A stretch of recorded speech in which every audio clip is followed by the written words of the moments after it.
Halo Bapak dan Ibu, selamat pagi. Ketemu lagi sama saya Vika ya. Bagi Bapak Ibu yang sudah mengikuti kegiatan kami sebelum-sebelumnya, mungkin sudah familiar nih sama wajah saya dan Vihan ya tentunya.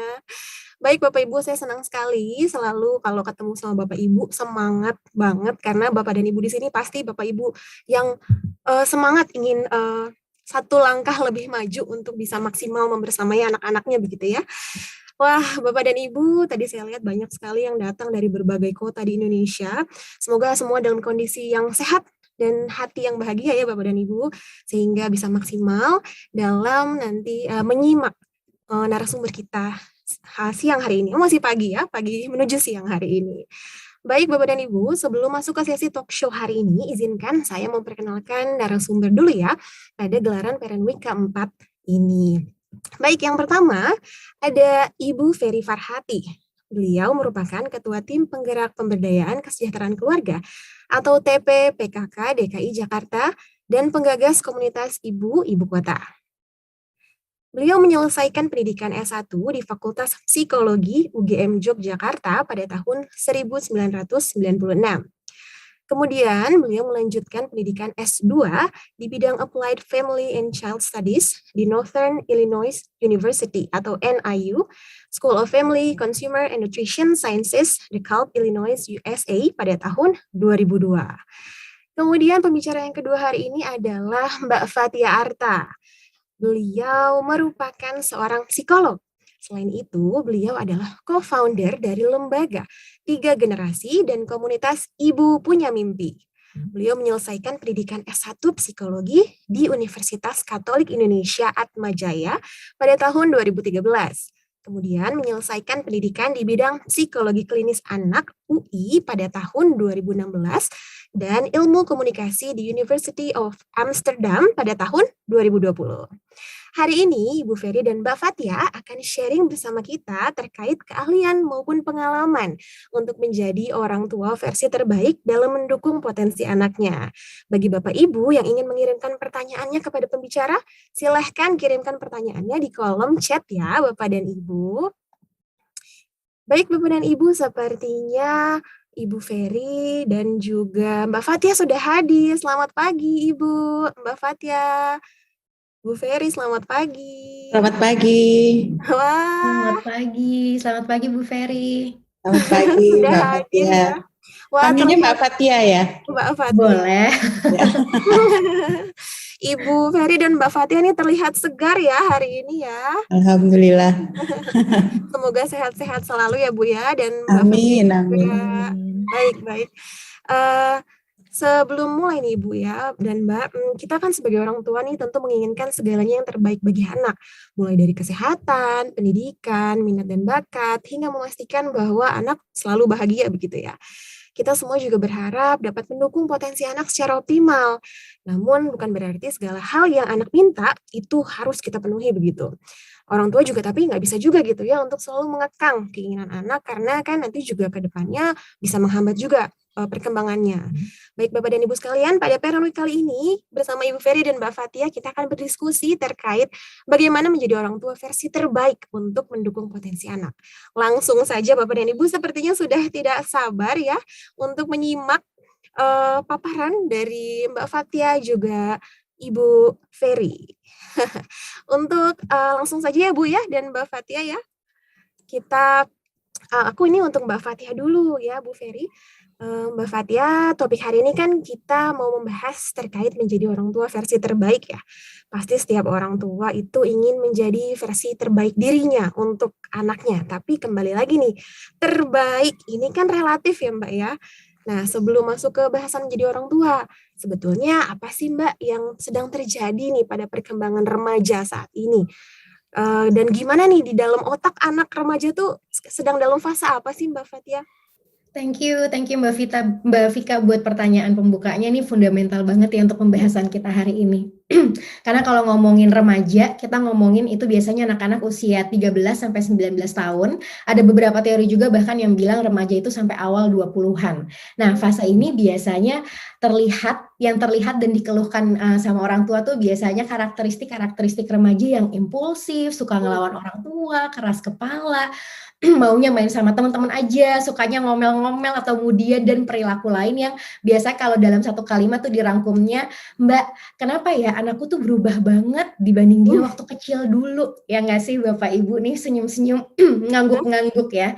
Ternyata perubahan ini nih bukan terjadi begitu aja, tapi memang ada penjelasan saintifik di belakangnya. Ada peran besar dari perkembangan otak remaja yang mendorong perilaku mereka jadi seperti itu. Jadi saat remaja, otak nih mengalami perkembangan yang cukup pesat lagi. Mirip ketika waktu toddler, jadi kalau ibu-ibu dan bapak-bapak ingat waktu toddler tuh anak-anak kita kayak gimana, bikin pusing juga ya karena kayak pengennya melakukan semuanya sendiri dan sebagainya. Tapi berbedanya di masa remaja ini perkembangannya lebih kompleks lagi. Di mana dalam proses ini ada banyak nih koneksi tercipta dan semakin kuat sebagai tanda pematangan, tapi juga ada koneksi yang hilang atau terputus yang menandakan ada bagian yang sudah tidak terpakai lagi atau disebut fase ini tuh disebut namanya pruning. Jadi misalnya waktu kecil belajar bahasa kedua, bahasa Rusia gitu, lalu nggak pernah dipakai latihan lagi dan nggak pernah dipakai juga sehari-hari untuk berbahasa itu, maka koneksi pada bagian ini akan hilang. Dan begitu juga dengan kemampuan-kemampuan yang lain. Jadi kalau misalnya kita bilang, dulu waktu kecil kok bisa A ya, sekarang kok kayaknya udah nggak terlalu bisa ya. Jadi proses ini bisa menjelaskan. Dan sampai di sini, ini juga cukup menjelaskan kenapa sih kok perilaku remaja itu cukup suka nggak bisa ditebak atau tidak berpola. Tapi hal ini juga, ini tanda kesiapan dari otak remaja untuk beradaptasi pada kehidupan selanjutnya. Nah, yang menarik, saat remaja bagian otak yang bertugas untuk membantu kita membuat keputusan, menahan impuls, menalar, itu baru saja berkembang. Nah, bagian ini di depan sini nih disebutnya prefrontal cortex. Nah, ini baru mateng itu di usia 20-an akhir. Jadi kebayang ya, yang bekerja untuk membantu remaja membuat keputusan selama fase ini nih bukan bagian yang sebenarnya mampu untuk berpikir rasional, di mana bagian yang lain yang malah bekerja, yaitu disebut amigdala. Di bagian inilah tempatnya emosi, impuls, agresi. Nah, bagian ini nih udah berkembang penuh saat remaja. Jadi itu kenapa kalau kita lihat perilaku remaja dan kita melihat keputusan-keputusan yang diambil remaja, kok kayaknya berdasarkan emosi ya. Suka bikin garuk-garuk kepala sama geleng-geleng. Kenapa sih ini kok aku nggak habis pikir ya? Karena memang banyak keputusannya yang memang dilandasi sama emosi. Tapi bukan berarti mereka nggak bisa buat keputusan atau nggak tahu apa yang mereka mau. Otak mereka sudah hampir seperti orang dewasa, tapi memang pada bagian prefrontal cortex itulah yang menjadi tantangan. Ditambah kalau kita ngomongin karakteristik sosial remaja, ini lagi mencari identitas yang umumnya dicari melalui approval sosial. Di sini makanya pertemanan, terus abis itu teman-teman di sekolah, teman-teman di lingkungan di luar sekolah itu jadi penting, dan gabungan antara tadi perkembangan otak dengan juga perkembangan sosial ini yang menjadi unik, dan juga perkembangan biologis lainnya ini yang membuat remaja ini menjadi unik. Dan harapannya ketika ayah, ibu dan bapak juga sudah paham sebenarnya apa sih yang terjadi sama anak saya, harapannya sebagai orang tua kita jadi lebih bisa berempati. Dan kalau kita ngomongin soal versi terbaik dan juga ada kata-kata optimal, itu kan subjektif, benar banget Mbak Vika. Jadi harapannya dengan kita tahu bahwa remaja ini punya ciri khasnya, punya karakteristik perkembangannya tersendiri, ini membuat kita menjadikan anak versi terbaik dan optimal sesuai dengan kebutuhan dan kemampuan perkembangannya. Gitu Mbak Vika. Wah, menarik banget ya Mbak ya. Jadi benar-benar kalau kita pusing tuh karena kita memang belum tahu ilmunya begitu ya Mbak ya. Kita tuh belum tahu ini ada apa sih sama anak kita sehingga pusing gitu ya. Jadi memang harus banyak juga orang tua terus belajar begitu ya Mbak ya tentang perkembangan anak. Wah, seru juga ya tadi bahas-bahas tentang otak dan lain sebagainya gitu ya. Kemudian kita beralih ke Ibu Ferry ya Mbak Fatia. Kalau menurut Ibu Ferry nih Bu, terkait tadi yang sudah Mbak Fatia jelaskan tentang perkembangan anak remaja khususnya, ada nggak sih Bu kira-kira aspek atau kriteria yang anak butuhkan nih dari orang tuanya terkait perkembangan tadi? Silahkan Ibu Ferry.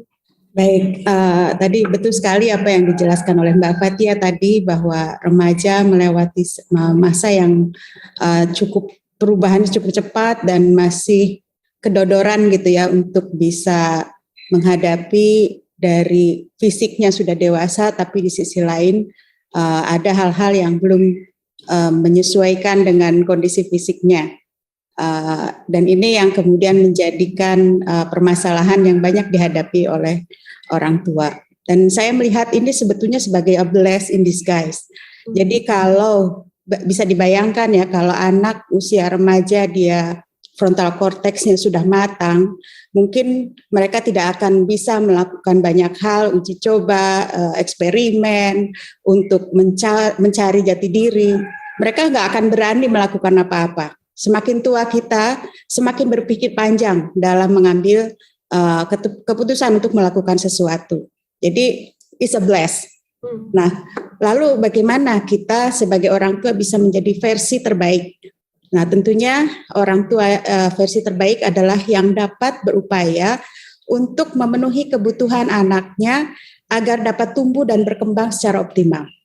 Nah, dalam situasi dan kondisi apapun ada 5 hal yang perlu dipenuhi oleh orang tua, yaitu pertama rasa aman. Jadi orang tua yang bisa menyediakan rasa aman memiliki tempat untuk mereka merasakan kenyamanan, keamanan untuk didengar, untuk bercerita, untuk berkeluh kesah. Kemudian kebutuhan kedua dari anak adalah batasan yang jelas. Remaja itu perlu batasan.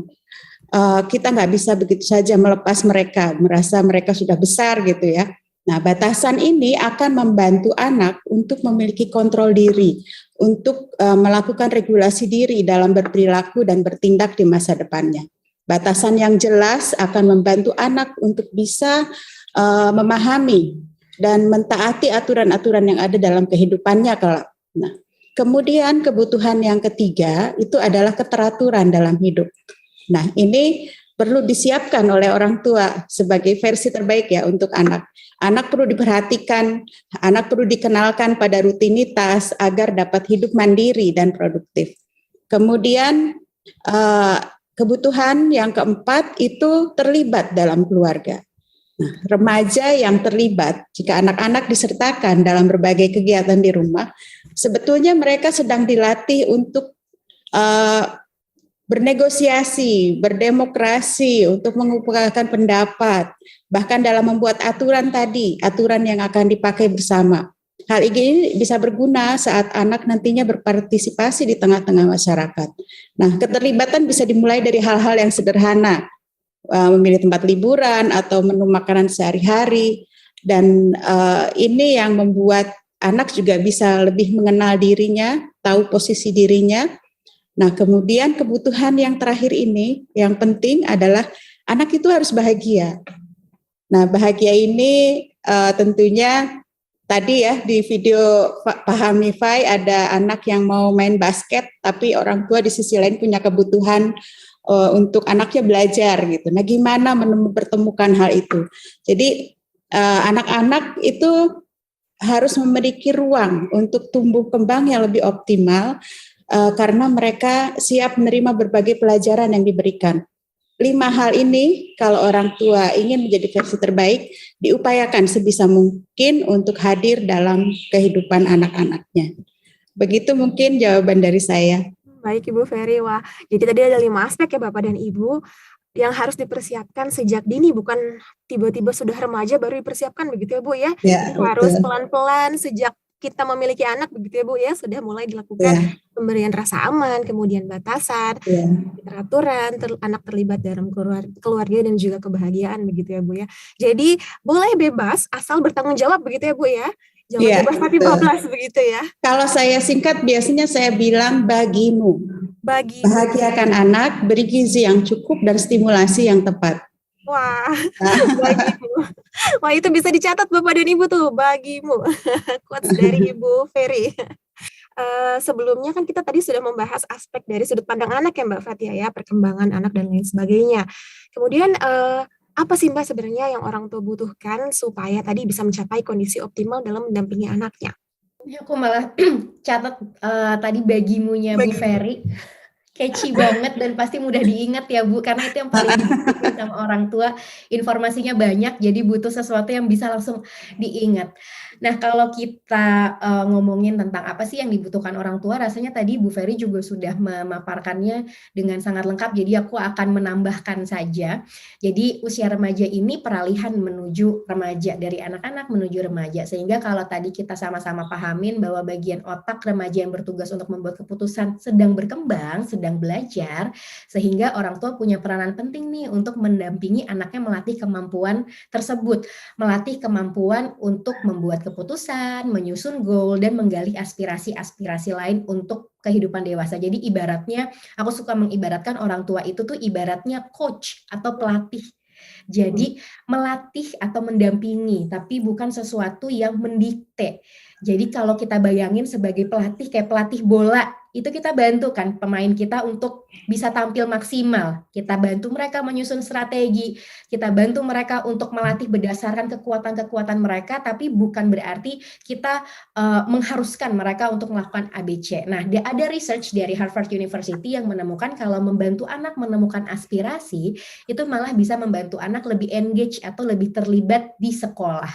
Jadi ada hubungannya antara bagaimana kita membantu anak menggali aspirasinya dengan bagaimana dia bisa perform di sekolahnya.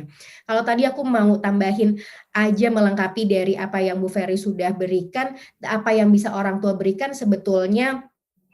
Yang pertama autonomy support, 3 aja yang aku mau tambahin. Yang pertama autonomy support, menyediakan kesempatan buat anak-anak berlatih untuk membuat pilihan-pilihan yang tadi kalau kata Bu Ferry yang sederhana aja ya Bu, dimulai dari mau makan apa kita hari ini, kita mau jalan-jalan kemana, atau misalnya tentang personalnya dia, mau suka musik apa, mau ekskul apa, mau jurusan apa atau hobi apa, kita memberikan kesempatan mereka untuk eksplorasi. Sebetulnya ada pilihan apa aja. Tapi tentu tadi ada batasannya. Masuk ke poin kedua itu orang tua perlu monitoring. Jadi poin autonomy support itu dibarengi juga dengan pendampingan dan pengaturan batasan yang jelas dan konsisten. Jadi karena anak remaja ini sedang berlatih lagi-lagi kemampuan mengambil keputusan, orang tua butuh memberikan panduan. Memonitoring ini juga bukan cuma memberikan rules, tapi juga masuk ke dalam dunianya anak, seperti kenal sama teman-temannya anak, kemudian tahu kesukaan anaknya apa aja, tontonannya lagi disukain apa sih, grup band, artis, idolanya lagi siapa sih. Jadi kita memonitoring sebetulnya anak kita nih lagi suka apa. Sekaligus kita juga jadi relate sama mereka ketika kita mau ngobrol. Dan yang ketiga adalah warm. Hubungan yang terbuka, hangat, dan suportif antara anak dan orang tua. Sehingga ketika kita mau berdiskusi, itu kita jadi lebih bisa masuk karena ada hubungan yang ketika kita berdiskusi itu terciptanya bukan menakutkan atau menegangkan yang membuat kedua belah pihak tuh langsung pasang badan atau fight, tapi ketika hubungannya warm, apapun yang ingin didiskusikan itu bisa didiskusikan dengan lebih terbuka. Wah, jadi banyak tadi ya Mbak ya poin-poinnya dari Ibu Ferry, kemudian dari Mbak Fatia yang penting-penting banget nih Bapak dan Ibu. Jangan lupa dicatat tuh ya, kayaknya itu juga saya nyatet nih Mbak untuk persiapan. Karena itu kayaknya kalau misalnya aku misalnya menjadi anak terus punya orang tua yang seperti itu, pasti akan ngerasa, wah gitu ya, nyaman banget, kayaknya happy banget, disupport banget gitu ya. Dan ini PR gitu ya yang harus orang tua penuhi gitu untuk bisa mengoptimalkan perannya sebagai orang tua demi tumbuh kembang anak gitu ya. Kemudian kita menyambung lagi ke Ibu Ferry. Kalau dari pertanyaan sebelumnya nih Bu ya, menurut Ibu Ferry sendiri, apa sih Bu tantangan terbesar bagi orang tua khususnya dalam membina hubungan dalam pendampingan kepada anak? Orang tua itu sebetulnya seringkali ya, apalagi di zaman sekarang nih, media sosial, suka banding-bandingin. Nah, suka melihat anak orang lain kok begitu, anak saya kok enggak ya. Gitu. Kemudian ada kecemasan itu selalu ada pada orang tua.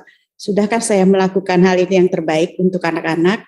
Sudahkah saya melakukan yang membuat anak saya bisa tumbuh dengan optimal? Lalu kok hasilnya seperti ini? Itu pertanyaan yang tidak ada habisnya bagi orang tua dan akan terus menghantui gitu. Nah, menjadi orang tua ini profesi sepanjang masa. menjadi orang tua itu belajar terus. Nanti ahli ketika kita sudah selesai jadi orang tua. Ahli jadi jadi ahlinya ketika kita sudah selesai. Jadi kita harus belajar terus yang apa?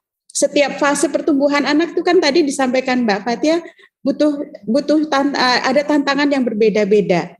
Bagaimana kita berkomunikasi dengan anak kecil berbeda dengan berkomunikasi dengan remaja. Dan itu tentunya perlu dipelajari. Karena ini menjadi profesi sepanjang masa, maka kita perlu menjadi orang tua pembelajar yang agar terus siap membersamai anak kita tumbuh dan berkembang. Jangan terlalu bingung dengan anak lain gitu. Anak kita spesial, mereka punya caranya sendiri untuk berkembang. Kadang orang tua tuh bingung karena ada ukuran-ukuran yang kemudian selalu sebagai standar normal ya istilahnya gitu. Yang kemudian kok anak saya nggak masuk kriteria ini ya, gimana ya? Jadi akhirnya bingung sendiri, kemudian panik dan akhirnya ketika orang tua panik itulah ketika anak juga ikut menjadi terimbas atas apa yang dirasakan oleh orang tua. Pesan saya kalau itu adalah belajarlah terus untuk memperbaiki diri, untuk berkembang dan jangan lupa pasrahkan ini kepada Allah, doakan anak kita, hadapkan anak pada permasalahan juga itu suatu yang normal gitu. Jangan orang tua khawatir dulu. Itu mungkin dari saya. Baik Ibu, jadi tadi tantangan terbesarnya adalah karena suka banding-bandingin itu ya Bu ya, dan itu mempengaruhi juga hubungan orang tua ke anak. Akhirnya orang tuanya panik, ini anak saya kok nggak mencapai itu, akhirnya menuntut gitu ya. Kamu harus seperti temanmu atau seperti siapa. Sudah saya agak kesentil juga ya Bu ya. anak saya masih kecil, cuman kadang kok nggak gini ya, kok nggak kayak temennya ya. Apalagi kalau udah ada lomba-lomba tuh. Wah, iya. Wah. Orang tua itu, ibu-ibu itu kan kompetitif banget ya. Kompetitif gitu ya dengan dalih aku bangga dengan anakku tapi anaknya belum tentu nyaman ya Bu digituin. Iya. Baik Ibu. Kemudian kita berlanjut lagi ke Mbak Fatia ya Mbak. Berbicara tentang tujuan nih Mbak ya, tentunya terkait dengan pengambilan keputusan pada anak remaja. Juga terkait dengan bagaimana orang tua dapat menyampaikan harapannya kepada anak agar bisa nih diterima oleh anak dengan baik. Sebetulnya nih Mbak, bagaimana sih perjalanan anak dalam masa perkembangan remajanya berkaitan dengan pengambilan keputusan dalam hidupnya? Silakan Mbak Fatia. Thank you Mbak Vika. Tapi itu sekarang emang jadi ini banget sih Bu, lucu-lucuan ketika sesama orang tua atau di sosial media, itu tuh tantangan paling besarnya adalah jempolnya sendiri ya Bu Ferry. Pokoknya stres hari itu adalah dipengaruhi feed atau Instagram siapa yang lagi dilihat. Betul. Sama anak-anak kita sebetulnya. Termasuk anak-anak remaja di mana tantangan mereka untuk membuat keputusan itu juga one click away atau satu jempol doang dari layarnya mereka, sehingga kita sebagai orang tua pun juga perlu membantu mereka memilah dan memilih informasi yang kompleks. Nah, tapi sebelum sampai mereka bisa memilah dan memilih informasi yang kompleks dan semakin kompleks ketika dewasa, tentunya dibutuhkan nih kesempatan-kesempatan dari orang tua untuk anak bisa eksplorasi sebenarnya pilihan-pilihan yang ada tuh apa aja sih, seperti apa. Kalau tadi Bu Ferry, aku sepakat banget meng-highlight tentang konflik, karena bener banget Bu, banyak orang tua yang pengen buru-buru aja kalau anaknya ngerasa nggak nyaman, ngerasa bete, atau ada emosi-emosi besar yang dirasakan tuh pengen buru-buru, aduh yang penting anaknya happy, atau nggak kepengen ada konflik di kehidupan anaknya. Padahal dari konflik-konflik kecil yang terjadi di dalam kehidupan itu membantu dan membangun kekuatan mereka untuk pada akhirnya bisa lebih resilient di kehidupan dewasa, lebih kritis ketika mereka ingin memilah dan memilih informasi. Sehingga penting lagi orang tua untuk mendampingi anak untuk eksplorasi pilihan. Jadi ibaratnya kalau ada pilihan jurusan deh, itu yang paling biasanya jadi konflik ketika anak SMA ya, jurusan IPA, IPS, bahasa dan sebagainya, itu kita bantu mereka untuk eksplor pilihan. Kalau orang tua maunya IPA tapi anak maunya IPS, oke yuk kita eksplor pilihan yang ada tuh seperti apa, pros and cons-nya seperti apa. Jadi kita mendampingi mereka untuk melewati tahapan pembuatan keputusan, itu ada apa aja sih sampai akhirnya kita membuat keputusan. Karena pada akhirnya skill itu tuh yang dibutuhkan oleh anak ketika dewasa, critical thinking atau berpikir kritis, mengkritisi setiap pilihan-pilihan yang ada, dan skill itu tidak terbangun begitu saja, melainkan dilatih, dan dilatih melalui diskusi-diskusi sederhana yang terjadi setiap hari. Bahkan sebelum ngomongin jurusan, kita bisa tuh diskusi tentang macet, kenapa ya Kak ini macet, oh ya soalnya ini, atau oh kalau menurut Mama, jadi dari diskusi-diskusi sederhana. Dan yang paling terpenting ketika berbicara dengan remaja, karena tadi mereka sebenarnya sudah merasa diri mereka cukup dewasa, tapi memang ada beberapa hal yang masih pada tahap perkembangan dan belajar, sehingga yang ingin mereka terima adalah dipahami dan didengar oleh orang tuanya. Sehingga kalau kita pengen ngomong sama anak remaja terutama, pembukaannya itu adalah pemahamannya dulu. Dan tadi karena otak yang sudah matangnya adalah yang bagian emosinya, jadi apa-apa tuh kan direspon sama emosi, sehingga mereka pun perlu direspon dengan pemahaman emosinya dulu. Ketika mereka nggak suka, nggak setuju, oh Mama lihat kamu kesel ya kalau Mama nggak setuju, marah ya, boleh nggak diceritain kenapa marah, sehingga ketika direspon dan merasa dimengerti emosinya, itunya tuh lebih reda, jadinya emosinya lebih reda dan lebih siap untuk berdiskusi. Karena kalau dari awal modenya adalah mode ceramah atau mode yang udah langsung menolak ide remaja, pada akhirnya mereka akan resisten dan jadinya tertutup dan akhirnya nggak mendengarkan poin yang ingin orang tua sampaikan, dan berujung akhirnya ini debat kusir atau konflik yang sebetulnya pada akhirnya tidak ada penyelesaiannya. Konflik itu bagus banget karena itu membantu kita untuk jadi lebih kenal satu sama lain, tapi konflik yang kita inginkan di sini adalah yang tadi membuat kita lebih kenal satu sama lain, di mana saling mendengarkan dan dimulailah dengan kita mendengarkan apa sih yang sebetulnya anak ingin sampaikan.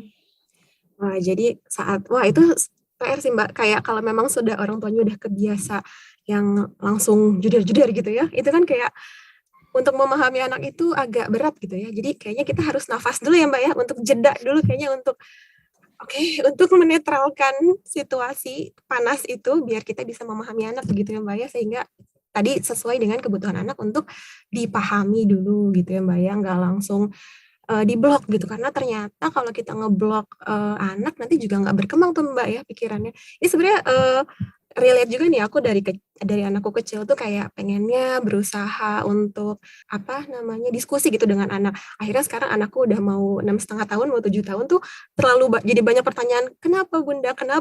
Terus kadang juga siapa ya ngejawabinnya, tapi kan ini memang kita pinginnya seperti itu anak ke depannya. Jadi kalau ingat goalsnya lagi, oh ya udah nggak apa-apa deh, ini bagian dari proses ya, kita tinggal jawab aja dengan baik pertanyaan-pertanyaan anak, curiosity-nya gitu. Jadi menjadi orang tua itu wah luar biasa ya Bapak dan Ibu. Kemudian kita lanjut lagi ke Ibu Ferry. Kalau orang tua sudah berhasil nih Bu Ferry ya menyampaikan harapannya ke anak, selanjutnya tuh gimana Bu? Orang tua bisa mengelola harapannya ataupun ekspektasinya kepada anak. Karena kan kadang ya ada harapan-harapan orang tua yang kadang terlalu dipaksakan begitu ya Bu ya, padahal anaknya belum tentu ingin seperti itu gitu. Silahkan Bu Ferry. Ya, betul. Kadang kita ini sudah melewati proses perkembangan. Jadi bahkan dari frontal korteksnya udah jadi ya, Mbak Fathia ya. Jadi ketika anak menghadapi satu permasalahan, terus kita mau jump into solution aja gitu, mau langsung loncat ke menyelesaikan masalahnya. Kita udah lewat nih, ngapain repot-repot berkonflik gitu nih anak, kita selesaikan aja masalahnya. Padahal itu sebetulnya bukan cara yang benar dalam menghadapi situasi khususnya remaja. Padahal remaja ini sedang belajar peran, sedang mencari jati diri dan lain-lain. Nah, kalau tadi saya sampaikan bahwa kita harus menjadi pendengar yang baik, menjadi orang tua yang pembelajar, mungkin nilai-nilai ini yang kemudian harus dimiliki oleh orang tua. Ada 5 nilai, nilai cinta, kemudian nilai semangat belajar, kemudian visioner, religius, dan kehadiran. Mungkin kalau saya jelasin gini, kita dalam 24 jam aja, pagi, dari bangun tidur sampai sarapan, orang tua apa yang dikerjain? Biasanya ngomel, terlambat sekolah, dan saya juga kadang seperti itu kalau udah lagi stres gitu, mepet gitu ya, anak nggak bangun-bangun, apalagi di masa belajar di sekolah, di rumah, malas bangunnya, susah banguninnya gitu, itu ngomel. Sampai anak sarapan, cepetan sarapannya ini, ngomel. Nah, apakah itu kemudian membuat anak merasa nyaman? Tentunya tidak. Nah, karena itu kita orang tua pertama harus punya nilai cinta, membangun kehangatan dalam keluarga. Tadi disebutkan juga oleh Mbak Fatia bahwa kehangatan itu penting, rasa nyaman dalam keluarga itu penting. Jadi ketika anak menghadapi berbagai masalah, dia punya tempat kembali, tempat aman. Kemudian semangat belajar. Tadi saya sudah mention bahwa menjadi orang tua itu prosesnya selalu belajar. Ilmu pengetahuan itu berkembang. Zaman dulu nggak ada itu ilmu otak, ilmu yang mempelajari otak. Sekarang sudah ketahuan nih bahwa kalau apa yang kita ucapkan akan berdampak kepada anak, akan melekat di otaknya. Kalau ucapannya negatif, maka akan menciptakan lingkungan yang negatif. Nah, kemudian visioner. Nah, ini yang orang tua agak sulit. Visioner itu dalam arti ketika kita melakukan sesuatu, pikirlah bahwa manfaat ujungnya adalah anak. Misalnya, ada barang pecah, barang kesayangan kita pecah. Cenderungan orang tua adalah ngomel, melampiaskan rasa kesalnya, dan anak bingung apa dia ini salahnya apa gitu. Ini accident, ini kecelakaan gitu. Dia nabrak nggak sengaja. Orang tua yang visioner, dia akan mikir, kalau itu anak kecil, dia akan bilang, tolong ambil sapu atau lap untuk membersihkan. Dan kemudian dikasih tahu, lain kali hati-hati. Gitu. Jadi next time ada kejadian yang sama, ngelihat barang bagus, dia akan hati-hati. Gitu. Tapi kalau orang tua hanya ngomel, hanya melampiaskan emosinya, anak bingung, nggak belajar apa-apa dari situasi yang dihadapi. Nah, jadi ketika dalam situasi tertentu, apakah itu anak kecil atau remaja, reaksi kita itu bukan untuk diri kita, tapi untuk masa depan anak kita. Nah, kemudian religius, kita juga perlu tanamkan kepada anak-anak bahwa ada yang mencintai dia melebihi orang tuanya di alam ini, yaitu Allah. Kalau orang Islam ya, itu bukan berarti kita memberi ceramah atau apa, tapi dalam rutinitas keseharian kita punya aktivitas-aktivitas bersama yang misalnya syukuran atau mereka anak ini berhasil meraih prestasi, kita memberi sumbangan untuk anak yatim, bahwa ini perintah Allah, bahwa ada yang mencintai kita gitu, karena itu keberhasilan karena cintanya Allah. Dan ini membawa anak untuk punya pegangan baik benar. Jadi religius itu bukan berarti harus menceramahi, ada rutinitas sholat bareng misalnya atau ke gereja bareng, itu yang membuat kita menjadi satu, punya pegangan yang sama. Kemudian yang terakhir, nilai yang kelima adalah kehadiran. Orang tua itu harus hadir dalam kehidupan anaknya. Dan sekarang ini adanya handphone itu membuat kita pikirannya ada di mana, anaknya minta perhatian, kitanya sibuk dengan handphone, itu udah menjadi isu yang luar biasa. Nah, dalam kehadiran itu sebetulnya tidak harus hanya kehadiran fisik, tapi juga kehadiran dalam arti sense of presence-ness. Ada rasa bahwa orang tuanya itu bisa membantu dia kapan saja, anytime dia butuh, orang tuanya ada. Jadi anak itu merasa aman karena dia tahu orangnya pasti bantu, orang tuanya pasti bantu. Kalau dia punya masalah, orang tuanya pasti ada gitu. Nah, itu kehadiran itu dalam arti ada on top of mind, ada di kepala anak, di benak anak, bahwa orang tuanya itu selalu hadir.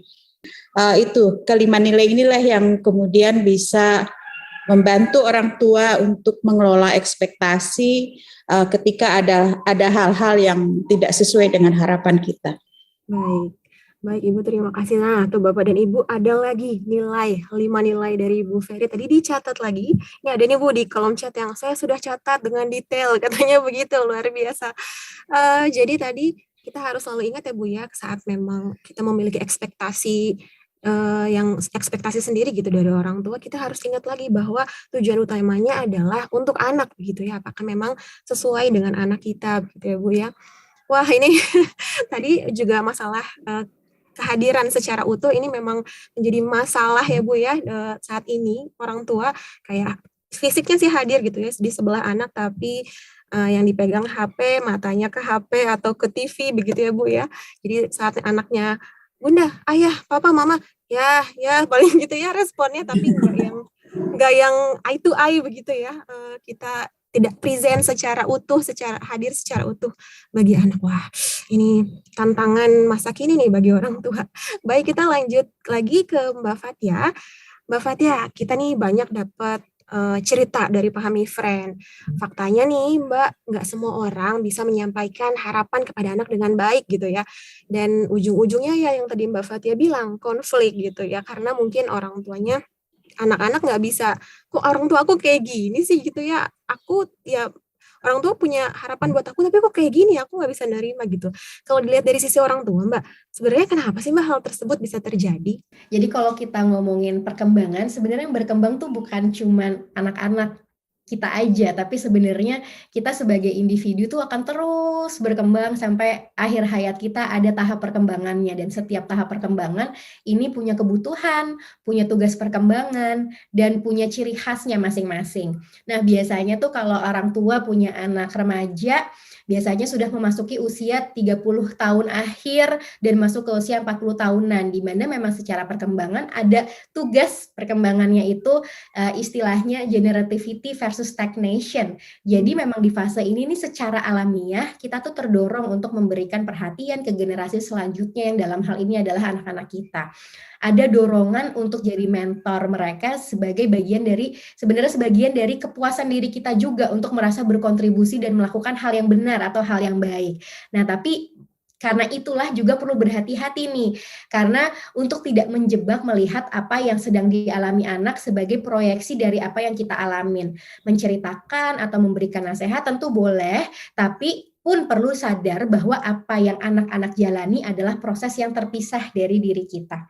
Sadar bahwa anak-anak perlu berkembang dengan potensi dan mimpinya sendiri. Jadi bukan mimpi kita yang mungkin belum tercapai saat itu, atau ketakutan-ketakutan kita di masa muda yang kita nggak kepengen anak kita merasakan, sehingga kita juga terlalu banyak terlibat di hal-hal yang sebetulnya mungkin itu nggak perlu, karena itu nggak terjadi sebetulnya sama kehidupan anak kita. Nah, karena kalau ketika itu terjadi, ketika kita terlalu memproyeksikan mimpi-mimpi kita kepada anak-anak kita perlu nih malah yang perlu stop. Karena bisa jadi itu red flags kita masuk ke jebakan tadi. Kalau generativity versus stagnation, generativity adalah bentuk sehatnya di mana kita memang memberikan atau menjadi mentor pada generasi selanjutnya. Stagnation ini sebenarnya kita stuck pada diri sendiri.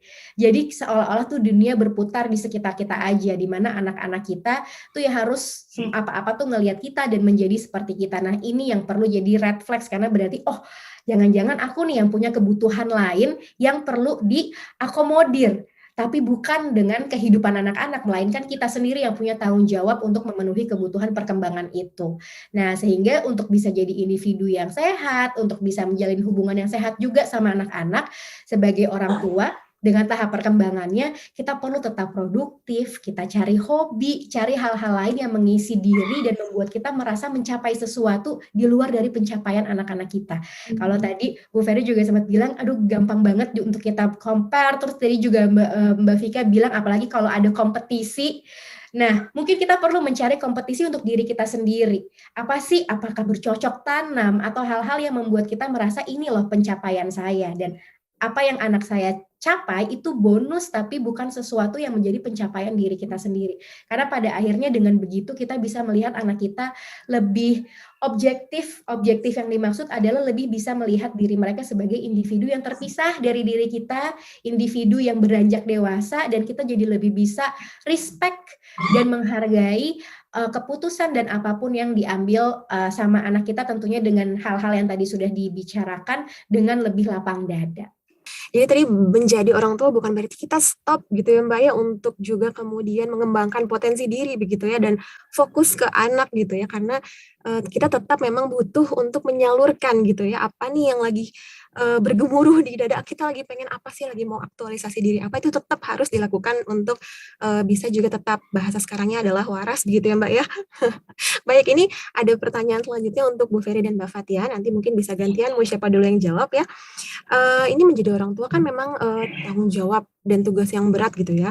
Banyak hal yang harus kita tadi urus gitu ya. Kita harus selalu belajar dan banyak gitu sepertinya kayak tadi nilai-nilai yang harus ditanamkan juga. Tapi kan orang tua juga manusia biasa ya Mbak ya. Kita itu manusia biasa yang butuh istirahat, butuh jeda dari kegiatan. Menurut Ibu Ferry dan Mbak Fatia, bagaimana sih orang tua tuh dapat menyalurkan hal tersebut agar bisa mendampingi anak dengan lebih optimal? Nah, ada saran nggak nih dari Mbak Fatia dan Ibu Ferry untuk yang harus dilakukan, yang bisa dilakukan orang tua untuk terkait hal itu? Baik, mungkin kan ada jargon ya, happy wife, happy life. Jadi para suami nih, bapak-bapak bikin istrinya bahagia, nanti hidupnya bahagia. Nah, kalau happy mom, maka happy kids. Jadi kalau ibunya bahagia, maka anaknya insya Allah bahagia. Pasti ini ibu-ibu relate banget nih, kalau lagi suntuk anaknya pasti kena getahnya, ya kan? Apa ngomel-ngomel, apa kemudian anak juga bisa paham gitu ya, gimana situasi suasana hati orang tuanya. Kembali ke nilai-nilai tadi, poin-poin tersebut itu bisa menjadi pegangan ketika ada hal-hal di luar kuasa yang terjadi, atau ketika kita merasa jenuh, atau kita lelah dalam menjalani peran. Nah, ketika anak rewel, orang tua yang visioner akan melihat kejadian tersebut dari sudut pandang yang berbeda, dan mencari cara untuk bisa keluar dari masalah tersebut. Kemudian jadi peganglah kelima nilai tadi, nilai cinta dan lain-lain. Ketika kita mau suntuk, boleh loh kita istirahat. Misalnya nanti anak, ibu pengen istirahat dulu supaya ibu tenang dulu. Kalau enggak nanti jawaban mama gimana gitu, enggak sesuai atau gimana. Selain itu juga saya banyak belajar untuk menjadi orang tua yang bahagia itu dari para sosok ibu-ibu yang saya temui di Jakarta, yaitu sosok ibu-ibu kota. Mereka awalnya adalah roda penggerak keluarga, punya peran domestik untuk mengurus roda dalam rumah tangga. Namun akhirnya mereka berani mengambil tanggung jawab lebih besar di luar, menjadi penggerak di lingkungan. Nah, ini hobi. Ini adalah kesempatan untuk orang tua bisa beraktivitas di luar lingkup keluarga, refreshing, melihat sesuatu yang berbeda, gitu. Melakukan aktivitas hobi tadi, Mbak Fatia bilang berkebun atau melakukan aktivitas yang bisa membahagiakan kita. Jadi jangan lupa juga bahwa kita ini manusia. There is no such thing as perfect mom. Gak ada ibu yang sempurna, itu gak ada. Yang ada adalah ibu yang bahagia, yang kemudian membuat anaknya bahagia. Mbak Fatia mau menambahkan?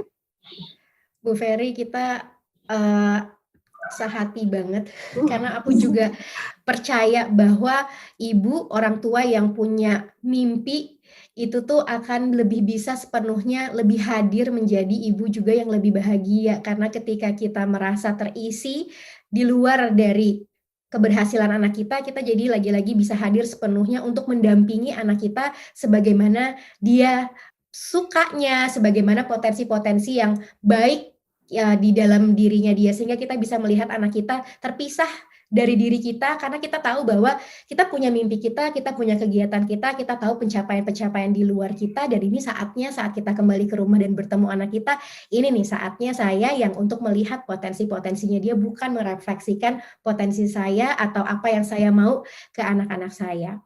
Sehingga mimpi itu penting sekali untuk orang tua punya. Walaupun kadang-kadang banyak ibu-ibu juga yang aku temui kan udah jadi orang tua ya, ngapain punya mimpi lagi. Tapi di situ ya Bu Ferry, bahwa mimpi itu menular, mimpi orang tua, aspirasi orang tua itu bisa menjadikan inspirasi bagi anak-anak, sehingga punya mimpi itu menjadi penting. Dan juga aku ingin menambahkan mencari koneksi dan teman-teman untuk membangun network baru, karena bisa dibayangkan untuk ibu-ibu yang punya anak remaja, mungkin ketika di sosial media atau komunitas ini jadi terbatas, karena banyak sekarang kalau komunitas itu orang tua baru yang punya balita, punya anak sekolah, tapi ketika anaknya sudah semakin dewasa, itu biasanya makin jarang kita membicarakan tentang challenge yang dirasakan oleh antar orang tua, sehingga mencari orang tua di sebelah kiri kanan ini sekarang secara virtual mungkin lagi punya masalah yang sama, bisa saling menguatkan, bisa membukakan pandangan kita tentang bagaimana kita menghadapi anak kita. Jadi bergabung di komunitas itu bisa menjadi salah satu cara juga supaya kita bisa hadir sebagai orang tua yang terus belajar dan bisa mendampingi anak lebih optimal lagi. Wah, jadi Bapak dan Ibu jeda itu tidak dosa begitu ya Mbak ya.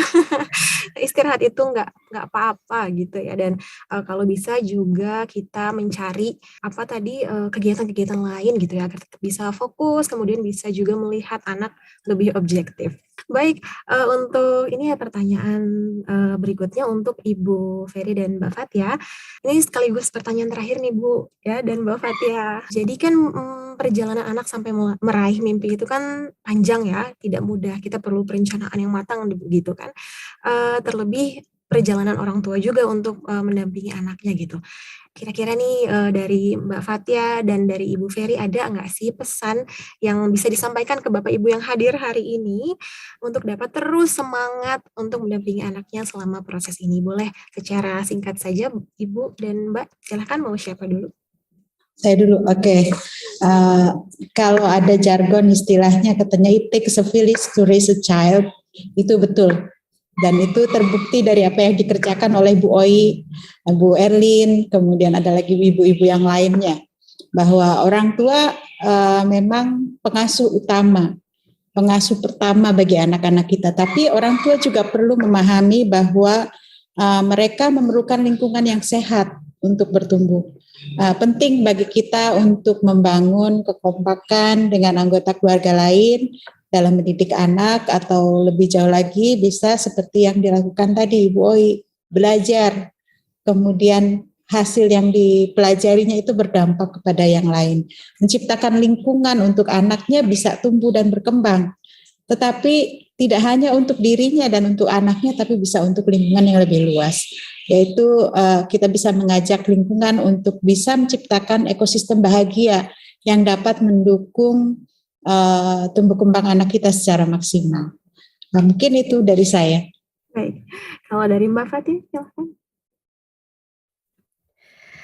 Kalau dari aku, memang menjadi orang tua dan mendampingi anak-anak bertumbuh dewasa tuh seperti mata uang, ada dua sisi. Di satu sisi ada rasa bangga, excited, haru, tapi di sisi lain ada rasa khawatir, takut, apa ya dia bisa. Apapun yang Bapak Ibu rasakan, dikenali dulu perasaannya karena itu valid, beri ruang terhadap perasaan-perasaan tersebut. Tapi balik lagi ketika kita sudah berusaha mengenali perasaan tersebut, kita kembali lagi kalau tadi kata Bu Ferry adalah ketika kita ingin jadi orang tua yang visioner, kita perlu pahami bahwa perasaan ini valid, tapi ini perasaan saya, dan saat ini bukan tentang saya, tapi tentang anak. Dan setelah perasaan itu dikenali, diproses, kita bisa hadir bersama anak sepenuhnya, dengarkan pendapat mereka, berdiskusi dengan terbuka, dan dampingi dengan hati yang lapang. Dan terakhir juga yang penting untuk mendampingi anak menemukan potensi optimalnya adalah percaya pada proses yang mereka pilih. Wah, luar biasa. Terima kasih Ibu Ferry dan Mbak Fatia tadi atas sarannya untuk Ibu Bapak agar tetap semangat. Dicatat Bapak dan Ibu ya, percaya. Baik, ini sekarang kita akan masuk ke Q&A session ya, Mbak Fatia dan Ibu Ferry. Saat ini saya sudah mendapatkan beberapa pertanyaan dari Bapak dan Ibu. Sebetulnya banyak sekali, tapi ini kita harus pilih ya hanya beberapa pertanyaan saja yang bisa dijawab Ibu dan juga Mbak Fatia. Untuk pertanyaan pertama nih, dari Ibu Martini ya. Bagi keluarga berkecukupan, autonomi support bisa diharapkan. Tapi bagi keluarga menengah ke bawah, terkadang support tidak bisa maksimal karena kita akan sibuk dengan masalah ekonomi, yaitu bagaimana cara mencukupi kebutuhan hidup sehingga waktu untuk anak tidak maksimal. Bagaimana solusinya? Silahkan mau dijawab oleh Mbak Fatia atau Ibu Ferry, silahkan. Ya, memang bisa dipahami bahwa setiap keluarga punya tantangannya masing-masing, dan ketika fokus utama keluarga adalah untuk bertahan setiap harinya, tentu kapasitas karena setiap hari kita berpikir tuh ada kapasitasnya, kapasitas mental, sehingga kapasitas mental kita, kapasitas berpikir kita, bahkan kapasitas emosi kita itu terpakai untuk hal-hal lain, sehingga ketika kita berhadapan dengan anak, kita pakai kapasitas kita yang udah sisanya, sehingga mungkin tadi ya jadi lebih emosi atau jadi lebih tidak bisa melihat sesuatu jadi lebih clear, sehingga yang bisa dilakukan sebetulnya tadi jeda setelah setiap hari sudah lelah, kemudian setelah bekerja, setelah memikirkan banyak hal yang membuat kita lelah, ambil jeda dulu, ambil jeda 5 menit, mungkin mau minum dulu, wudhu, dari berdiri duduk, ubah postur badan, kemudian atau melakukan hal-hal yang sederhana, menarik nafas, latihan pernafasan, atau untuk beberapa orang yang menemukan ketenangan dengan berzikir itu juga bisa dilakukan, berdoa, ambil jeda sebelum kita pada akhirnya bertemu dengan anak-anak. Karena jeda itu walaupun hanya beberapa menit atau bahkan beberapa detik, itu bisa mengubah 180 derajat respon kita.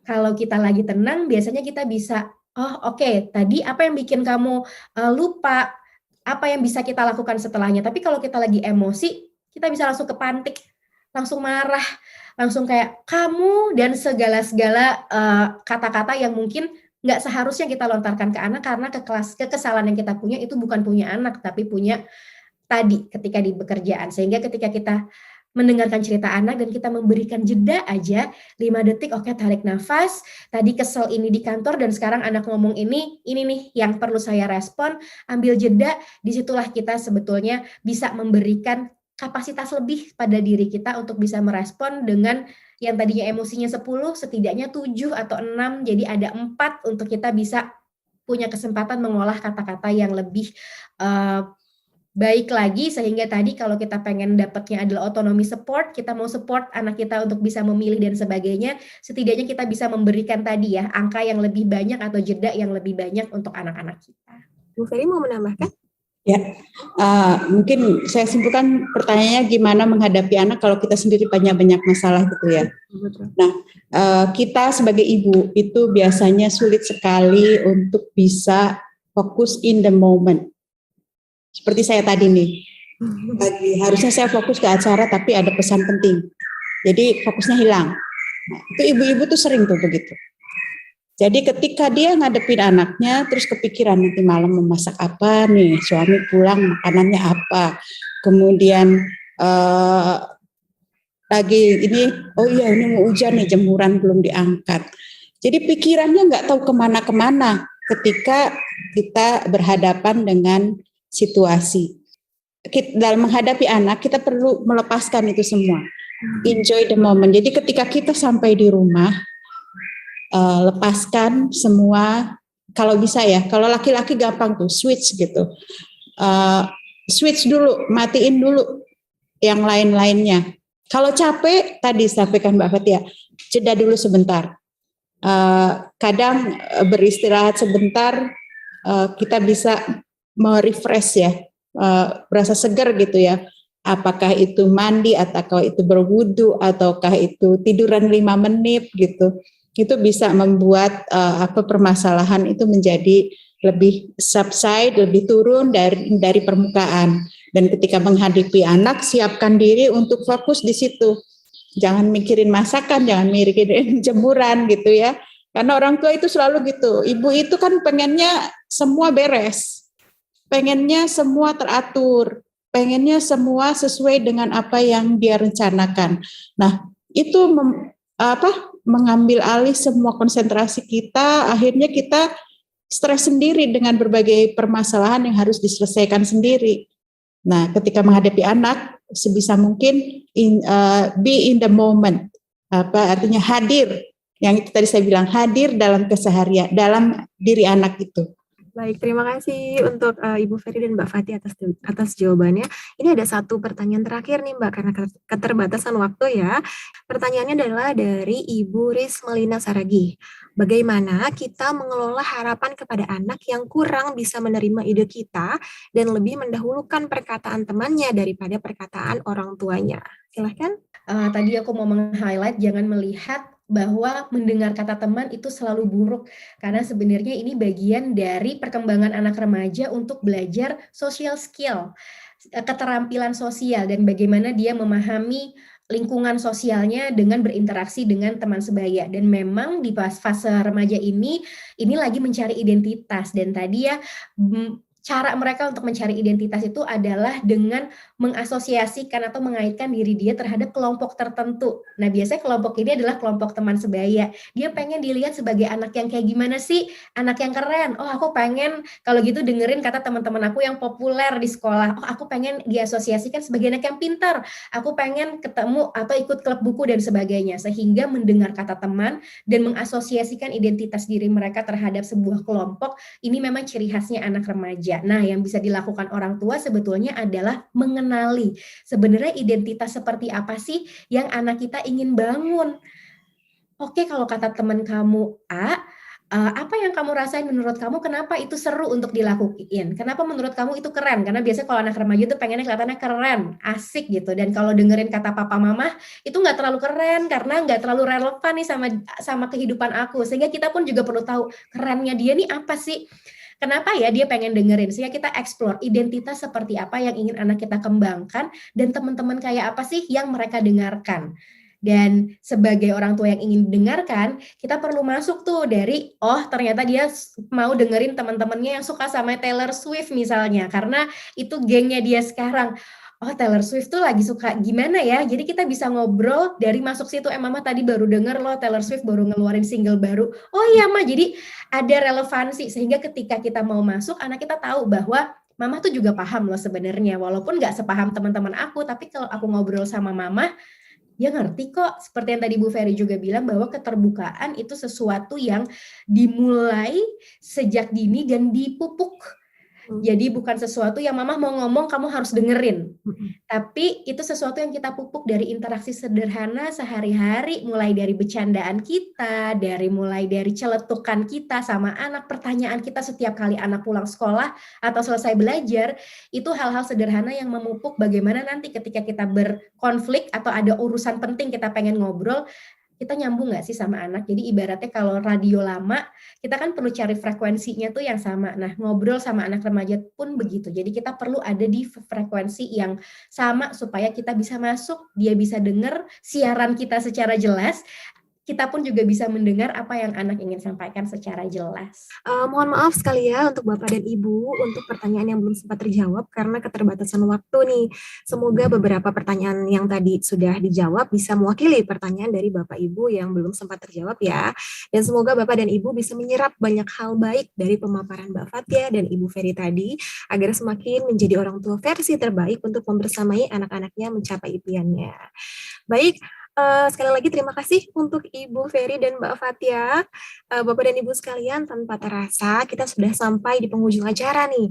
Antusiasme dari Bapak dan Ibu dalam mengikuti acara hari ini turut mengalihkan saya terhadap waktu nih. Ternyata sudah menunjukkan 11.29 saat ini. Terima kasih sekali atas antusiasmenya. Selanjutnya saya akan kembalikan kepada MC keren kita. Fihan, silahkan. Oke, sekali lagi terima kasih banyak Bapak dan Ibu atas waktunya pada pagi hari ini sampai siang hari ini. Senang sekali atas antusiasme Bapak dan Ibu menghadiri kegiatan Parents Week Pahamify. Semoga kita bisa ketemu lagi di kegiatan selanjutnya ya Bapak dan Ibu. Aku izin menutup kegiatannya. Terima kasih sekali lagi atas antusiasmenya. Sampai bertemu di kegiatan Pahamify selanjutnya. Terima kasih banyak Bapak dan Ibu semua. Terima kasih Mbak Fathia, Mbak Vika, Ibu Ferry. Terima kasih. Semoga kita bertemu di kegiatan selanjutnya ya. Pahamify.